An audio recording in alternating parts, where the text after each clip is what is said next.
Bawal nga ba mga power banks flights? Nakita niyo na ba ang updates about the rules and regulations about bringing power banks in your flights?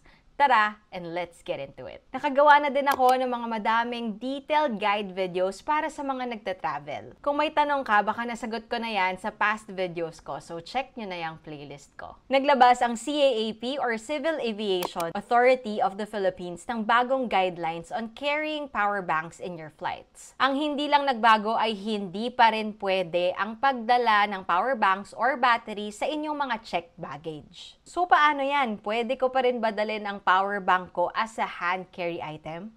Tingnan natin. Ang allowable lang na watts ay up to 100 watts lang. Any power bank that exceeds that, kailangan ng airline approval. Ngayon, paano mo nga ba malalaman kung ilang watts ang power bank mo? Makikita mo yan sa power bank mo. Naka-indicate dyan yung total watt-hour, voltage, and milliampere. If hindi naka-indicate ang total wattage, you can get that by multiplying the voltage and the milliampere and divide it by 1,000. At naging math teacher pa nga ako ngayon, no? As of this video, they are not checking how you pack your power banks. But they have put out a memo na dapat the power banks and spare batteries are stored in a separate pouch or protective case. So kahit na di nila ito chine-check individually, mas mabuti na mag-comply na din. But there are also other countries like South Korea na striktong ini-implement. They will ask you to pack your power banks in a Ziploc container that they will provide you. Ngayon, they are also strictly implementing na hindi ka pwede gumamit ng power bank while you are inside the plane. The cabin crew will also remind you na you should not leave your power bank stored in a bag sa loob ng overhead bins.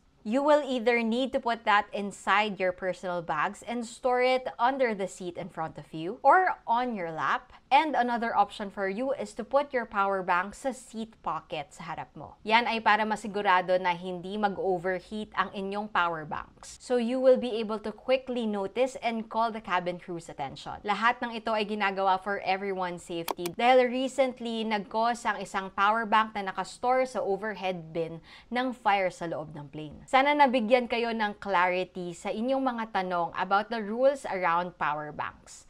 And as always, have a safe flight.